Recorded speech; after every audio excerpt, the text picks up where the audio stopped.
അരുണാചൽ പ്രദേശിലെ സ്ഥലങ്ങൾക്ക് ചൈന തുടർച്ചയായി സ്വന്തം പേരുകൾ നൽകുന്നതിനിടയിൽ അതിശക്തമായൊരു മറുപടിയാണ് ഇന്ത്യ ഇപ്പോൾ നൽകിയിരിക്കുന്നത്.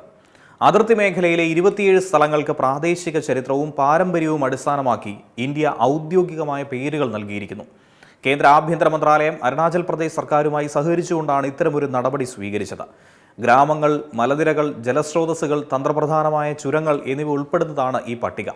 ഇവ സർവേ ഓഫ് ഇന്ത്യയുടെ ഔദ്യോഗിക ഭൂപടങ്ങളിലും രേഖകളിലും ഉൾപ്പെടുത്തും. യഥാർത്ഥ നിയന്ത്രണ രേഖയ്ക്ക് സമീപമുള്ള നിരവധി പ്രദേശങ്ങളാണ് ഈ പട്ടികയിൽ ഇപ്പോൾ ഉൾപ്പെട്ടിരിക്കുന്നത്. നിലവിൽ ചൈനീസ് നിയന്ത്രണത്തിലുള്ളതായി കണക്കാക്കുന്ന പ്രദേശങ്ങളും ഇതിൽ ഉൾപ്പെടുന്നുണ്ട്. അരുണാചൽ പ്രദേശിന് ചൈന സ്വന്തം നിലയിൽ പേരുകൾ നൽകുന്നതിനെതിരെ ശക്തമായി തന്നെ ഇന്ത്യ നേരത്തെ നിലപാട് സ്വീകരിച്ചിട്ടുണ്ടായിരുന്നു. അരുണാചൽ പ്രദേശിനെ സാങ്നാൻ എന്ന് വിശേഷിപ്പിച്ചുകൊണ്ടായിരുന്നു ചൈന അവകാശവാദം ഉന്നയിച്ചത്. പേരുമാറ്റത്തിലൂടെ ഭൂമിശാസ്ത്രപരമായ യാഥാർത്ഥ്യങ്ങളോ ഇന്ത്യയുടെ പരമാധികാരമോ മാറ്റാൻ കഴിയില്ല എന്ന് ഇന്ത്യ അന്നേ നിലപാട് സ്വീകരിച്ചിരുന്നു. അരുണാചൽ പ്രദേശ് ഇന്ത്യയുടെ അവിഭാജ്യ ഘടകമായി തന്നെ തുടരുമെന്നും കേന്ദ്ര സർക്കാർ അന്ന് വ്യക്തമാക്കി. ചരിത്രപരമായും തന്ത്രപ്രധാനമായും പ്രാധാന്യമുള്ള പ്രദേശങ്ങളാണ് പുതിയ പട്ടികയിൽ ഉൾപ്പെട്ടിരിക്കുന്നത്.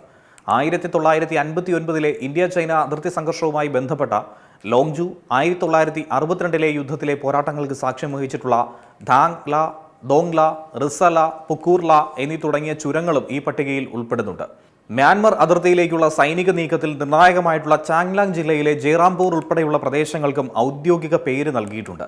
2017 അരുണാചലിലെ 6 സ്ഥലങ്ങൾക്ക് സ്വന്തം നിലയിൽ പേരുകൾ നൽകി ചൈന ആദ്യം പട്ടിക പുറത്തിറക്കിയത്. 2021 15 സ്ഥലങ്ങളുടെയും 2023 11 സ്ഥലങ്ങളുടെയും പട്ടിക ചൈന അങ്ങനെ പുറത്തുവിട്ടു. എന്നാൽ പേരുകൾ മാറ്റുന്നതിലൂടെ അതിർത്തിയിലെ യാഥാർത്ഥ്യം മാറ്റാൻ കഴിയില്ല എന്ന് ഇന്ത്യയും നിലപാട് സ്വീകരിച്ചു. അതിർത്തി തർക്കം പരിഹരിക്കാൻ ഇരു രാജ്യങ്ങളും ചർച്ചകൾ തുടരുന്ന സാഹചര്യത്തിൽ കൂടിയാണ് ഇന്ത്യ പുതിയ നീക്കം നടത്തിയിരിക്കുന്നത്.